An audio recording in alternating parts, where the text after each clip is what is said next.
Halo kakak, berhubung ini adalah kisah novel jadi kemungkinan video dan narasi tidak sama, dukung like, komen dan subscribe kakak, semoga bisa terhibur, selamat mendengarkan. Di suatu tempat di kehampaan Laut Barat, sebuah lubang hitam tiba-tiba muncul, dan dewa kuno terdiam, dan dalam ketiadaan gelap pekat ini, beberapa penampilan tiba-tiba, dewa kuno yang besar, setelah transformasi Ding Yue, bersinar dengan cahaya yang bersinar, terlihat sederhana dan tenang. Pada saat ini, di depan semua orang, saya melihat 3 bintang berbaris berdampingan, dan kemudian saya terus melihat dengan cermat sebelum saya melihatnya. Ada sosok besar di depan ketiga bintang ini, tetapi masih ada celah antara mereka dan bintang-bintang, dan bintang-bintang diikat dengan kunci besi. Saya tidak tahu berapa banyak kekuatan yang diperlukan untuk menyeret ketiga komet ini ke depan. Kekuatan fisik macam apa yang bisa menyeret bintang? Adegan ini benar-benar mengejutkan Xiao Zhan sebelumnya. Xiao Yan memberinya setetes darah esensi Yuan Shen, yang membuat tubuh fisiknya berkembang pesat. Hanya saja Xiao Zhan belum pernah mendengar tentang klan Yuan Shen, jadi dia terkejut, dan tubuh mesum macam apa yang bisa menyeret 3 bintang pada saat yang bersamaan. Xiao Zhan benar-benar yakin, dan dia juga berlatih secara fisik. Dia tahu bahwa untuk mencapai level ini, itu sama sekali bukan bakat sederhana. Dia bisa tahu lebih baik darimu Xiao Zhan, dia tidak bisa melakukan Xiao Shao dalam hidup ini, dan doppelganger kamu terlalu kuat. Xiao Zhan berseru, dia berasal dari klan Yuan Shen dari dunia yang luas. Xiao Yan melihat bahwa semua orang penasaran, yaitu, dia mungkin mengatakan bahwa ras yang begitu kuat juga akan binasa. Semua orang tidak bisa menahan diri untuk tidak menghela nafas ketika mereka mendengar ini. Metode kultivasi mereka ditakdirkan untuk binasa.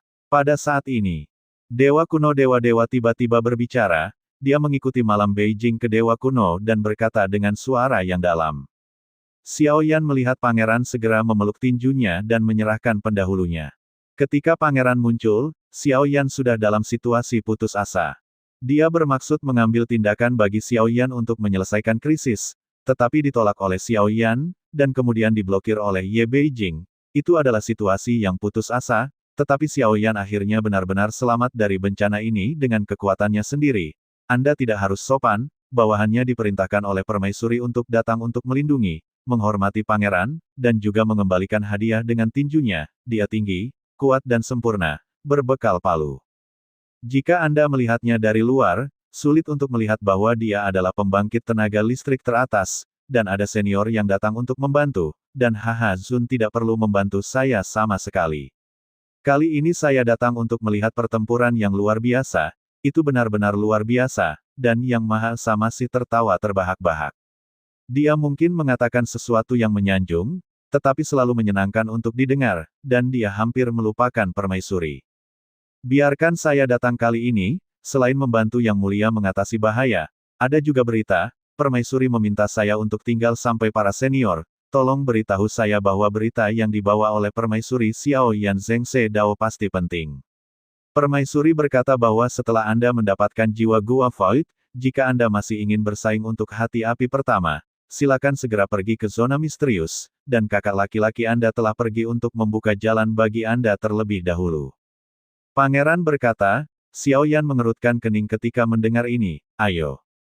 Sebelum ini, permaisuri memberitahu Xiao Yan bahwa kakak laki-lakinya telah datang ke sini sebelumnya, dan ini sudah berakhir, dan dia belum pernah melihat kakak laki-lakinya pergi ke tempat lain dalam sekejap mata. Terima kasih senior telah memberitahu Anda, terima kasih.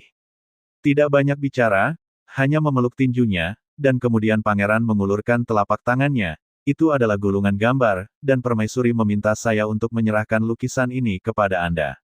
Anda dapat melihat sekilas bahwa Xiao Yan mengangguk, mengambil lukisan itu, dan kemudian melihat dengan sungguh-sungguh di bawah tatapan semua orang, perlahan membukanya, dan membukanya sejenak, yang segera membuat pipi Xiao Yan merah.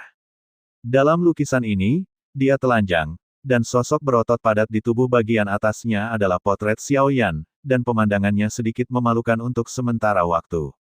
Namun, Xiao Yan juga bisa melihat niat permaisuri, ini untuk menunjukkan kepada Ye Beijing lagi. Sejak sebelumnya, permaisuri juga memberitahu Xiao Yan bahwa api pemadam api pengorbanan nomor 1 ini terletak di Nanling Void dan hanya akan pergi ke Nanling Void, jadi dia harus pergi ke Dewa Kekacauan sembunyikan Xiao Yan terlebih dahulu untuk memikirkannya dan segera mengatur rencana perjalanan. Jika para dewa dikuburkan, benar-benar lebih pasti bahwa klon Yuan Shen akan dipromosikan menjadi Gu Mirror Yuan Shen dalam pertempuran berikutnya. Untungnya, Xiao Yan tidak ragu untuk melepaskan klon Yuan Shen, dan 3 Feising yang menyeret di belakangnya datang ke Dewa Kuno. Matanya menyapu kekosongan Laut Barat setelah mengalami kesengsaraan Void, saya tidak tahu berapa tahun yang akan berlalu untuk pulih. Masa lalu penuh dengan vitalitas. Xiao Yan menggunakan jiwa Gua Void untuk membawa Dewa Kuno bergerak dalam ruang dan waktu lagi, tetapi dia tidak langsung pergi ke pemakaman Dewa Kekacauan, tetapi datang ke Chi Hengxin, yang terletak di kekosongan Laut Barat. Dia masih ingat bahwa Hua diam, tetapi waktu telah berlalu, dan dia tidak tahu apakah orang-orang tua ini masih ada di sana, dan bahkan ketika dia pergi, Xiao Yan khawatir apakah bintang ini masih di jiwa Gua Void. Pesawat ulang-alik jarak pendek tidak akan menyebabkan terlalu banyak konsumsi bagi Xiao Yan. Bagaimanapun, kekuatan jiwa alam Void tidak lagi sebanding dengan alam keinginan, dan itu benar-benar mampu mendukung konsumsi seperti itu. Di kehampaan Laut Barat, bintang merah ini masih ditangguhkan, dan sepertinya tidak ada kehidupan di dalamnya.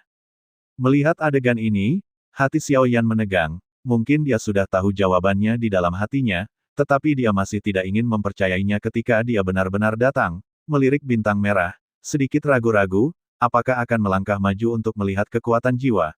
Ketika dia menyapu, dia menemukan bahwa masih ada nafas di bintang ini, yang membuat Xiao Yan bahagia di dalam hatinya, jadi dia tidak lagi ragu-ragu, dan memasuki bintang merah sendirian.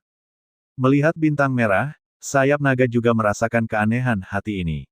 Karena ini bukan bintang biasa, tetapi seperti hati Jiuyin, di loteng bagian dalam bintang merah, Xiao Yan melihat Hua Buyu untuk terakhir kalinya, yang membuatnya kesal, meskipun dia membantu, dia tidak tahu Hua Buyu itu. Apakah itu bangun atau tidak pada akhirnya, itu tidak lagi makmur dibandingkan sebelumnya, tetapi penuh dengan kehidupan di dalam bintang ini, dan meskipun populasinya telah menurun tajam, itu meledak dengan rasa kelahiran kembali. Xiao Yan berjalan di dalamnya, sepertinya tidak ada yang bisa melihatnya diam-diam datang ke loteng yang sudah kuno, sosok yang duduk tegak membuat Xiao Yan sedikit terkejut, pria tampan itu tidak ada lagi di sana, tetapi seorang lelaki tua berambut abu-abu Xiao Yan ada di depannya, tetapi dia tidak menyadarinya sama sekali, sampai dia membubarkan kekuatan jiwanya. Orang tua yang duduk tegak itu baru saja hendak meletakkan penanya dan menulis, tetapi dia tiba-tiba berhenti. Dia mengangkat kepalanya, dan ada kegembiraan di matanya. Apakah Anda saudara Xiao Yan? Meskipun lelaki tua itu tampak tua, tapi wajahnya masih bisa dilihat sekilas bahwa dia adalah pria tampan yang dulu, dan saudara Bu Yu lewat dalam sekejap. Selama ribuan tahun, Anda baik-baik saja. Kalimat ini terdengar ringan, tetapi itu membuat hati Xiao Yan terkejut, seperti tiba-tiba minum seteguk minuman beralkohol, sedikit tulus dan perut kecil. Terima kasih sudah mendengarkan kakak dan yang sudah subscribe, untuk yang belum subscribe yuk subscribe kakak, semua cerita sudah Mimin simpan di playlist supaya bisa kakak ikuti. Bila suka cerita Mimin jangan lupa subscribe channel Mimin dan share channel Mimin ke seluruh penjuru benua. Terima kasih.